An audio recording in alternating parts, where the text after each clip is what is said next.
Those of you that have seen the Team Talk episode 1 might know that you can give me specific teamwork build requests if you pledge on Patreon at tier 3 or higher. So today I'm going to try my absolute best to show you what I would do in that situation. When you look at healing and buffing and stealth, they really don't seem like they go together until you realize one thing.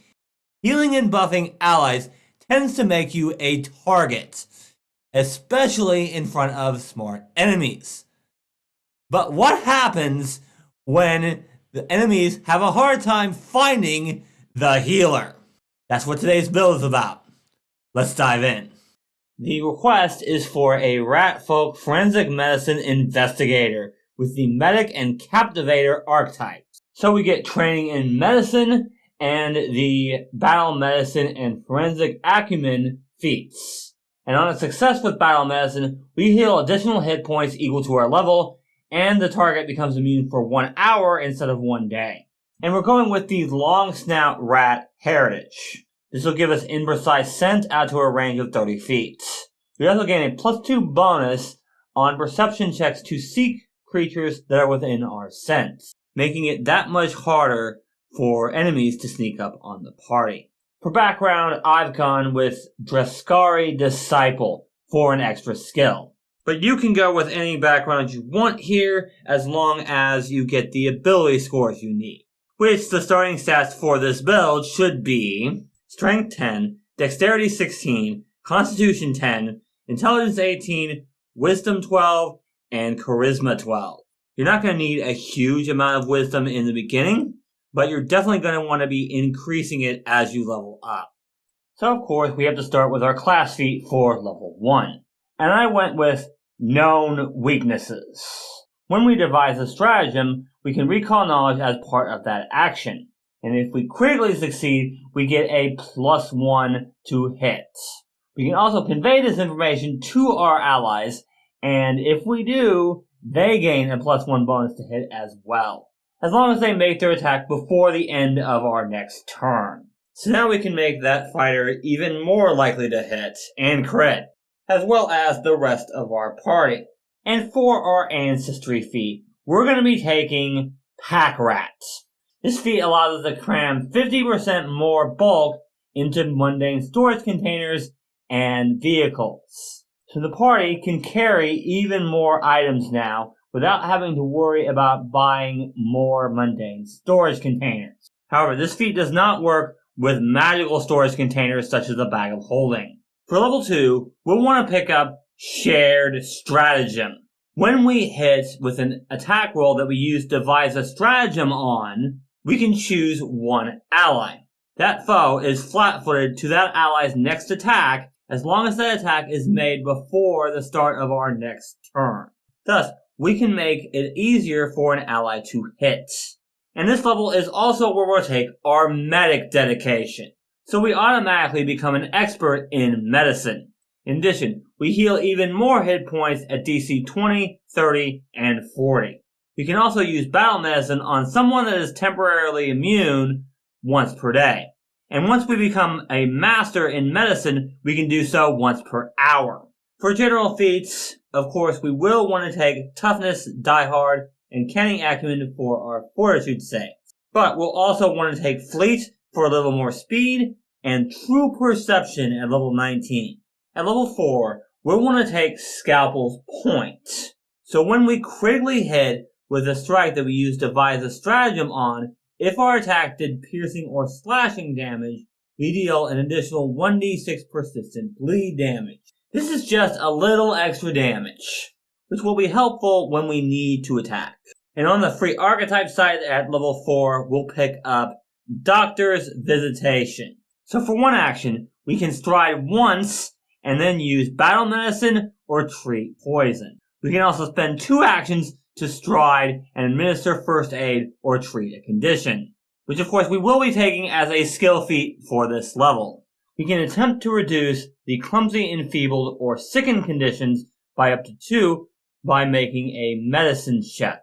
This requires 2 actions. Then for our ancestry feat at level 5, we're going to take Plague Sniffer. This is why we need to be a long snout rat. When we detect a creature using our scent, we can also detect whether that creature has a disease in a non-carrier state. So us and our party might be able to avoid that disease if necessary. For today's first teamwork report, unfortunately, we don't have a lot of the stealth part of this build yet. Right now, you'll want to focus on healing the party and doing recall knowledge, as well as stealthing when necessary. And of course, you can use devise a stratagem to know whether it's worth it to attack or not.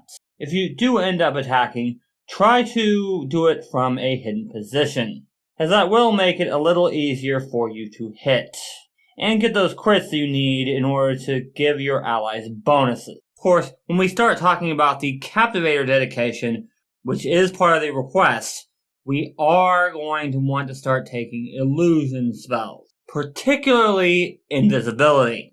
Because remember, invisibility only ends if we use a hostile action. So we can remain invisible for the most amount of time by simply just healing and buffing our party, as well as stealthing around, as well as recalling knowledge. Of course, we will need to attack sometimes, but only when we get our buffs up for that encounter. And later, we're going to be able to remain invisible even when we do attack. If we have room, we might also take some enchantment spells for buffs. At level 6 is when we take our Captivator dedication to start getting those illusion spells we're going to need. That'll give us 2 enchantment or illusion cantrips. And also at this level, we'll pick up basic Captivator spellcasting for our first level enchantment or illusion spell. And because we are 6th level, we can get a 2nd level illusion spell as well. And of course, this is where we'll pick up invisibility.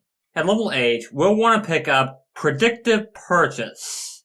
This gives us the prescient planner and prescient consumable general feats. In addition, we can pull out an item using prescient consumable for 2 actions rather than taking 1 minute. This is to give us some versatility with our healing. Need a potion of flying? No problem. Need a healing item? No problem. Pull out a potion of healing or an elixir of life.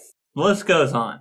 Whatever you need, consumable-wise, you're going to be able to get with this feat, assuming you have the gold for it. Then it's time for heightened captivation. We want to choose our invisibility spell for this, because now that we're level 8, we can now cast a 3rd level enchantment or illusion spell as an innate spell, which means invisibility is no longer our highest level spell slot, so we can pick that as our spell for this feat. For our 9th level ancestry feat, we'll want to take overcrowd. Now, as long as we are small, we can end our movement in the same space as a small ally. Why we're taking this feat will become apparent when we get to level 13. At level 10 is when we get to the real buffing in this build. We'll want to pick up the Alchemist dedication. That will allow us to make free elixirs of life and buffing mutagens and elixirs. Thus, we no longer have to spend gold in order to make items that will help the party. And then on the free archetype side, we'll take Expert Captivator spellcasting. This will give us a 4th level occult spell and later a 5th and 6th level occult spell. But more importantly, we can now heighten our invisibility to 4th level. Thus, we can stay invisible even when we attack. At level 12, we'll need to take Expert and Master Alchemy for better buffs and healing items. And for our level 13 Ancestor feat, we'll take Shin Stabber. This allows us to end our movement in a medium or larger ally space. Thus, we can more easily hide behind them, and we'll have much more mobility with this feat than without it. But at this point, we are running low on damage outputs. So at level 14, we'll want to take the Rogue dedication. This will give us a few more skills, but more importantly access the other feat at this level, Sneak Attacker. This will give us 1d6 sneak attack damage, which will allow us to do some extra damage when we need to. At level 16, it's time for Dyadic Strike. Now when we use Shared Stratagem, we can pick up to 10 allies instead of just 1. The foe is flat-footed against the first attack of each ally before the start of your next turn, and each ally deals an additional 2d6 precision damage if they hit. Then we'll want to pick up Resuscitate to bring allies back from the dead. Our last ancestry feat for this build is going to be Skittering Sneak, allowing us to sneak at our full speed. Then we'll want to pick up Master Captivator Spellcasting for the highest level of Captivator spells we can get. Then we'll take Look Again for those enchantment spells that don't affect any targets. And finally, for level 20, we're going to start with Implausible Purchase. That will make us even better with pulling out what we need for a specific situation. And the final feat for this build is going to be Mobility, because not provoking reactions is always good. For the second teamwork report, now we can heal our party members much better, and we've got all of our stealth stuff. We can go invisible, we can mislead enemies into thinking we're somewhere else, and we can buff allies, especially with those elixirs and mutagens that we have access to because of the alchemist dedication. The strategy now is to basically stay out of combat as much as we can. Use our actions to heal and buff allies, and debuff enemies with our illusion spells if we have any that do that. Also, we still want to be recalling knowledge, not only so that we know when enemies have low will saves, but also so our allies know what to target what enemies with. And remember, 4th level invisibility only lasts for 1 minute and we can only cast it once a day.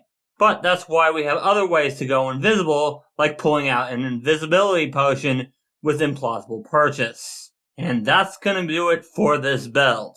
But if you're a GM looking for GM tips and to ask questions of a GM, be sure to check out the Team Talk episodes that we do on this channel.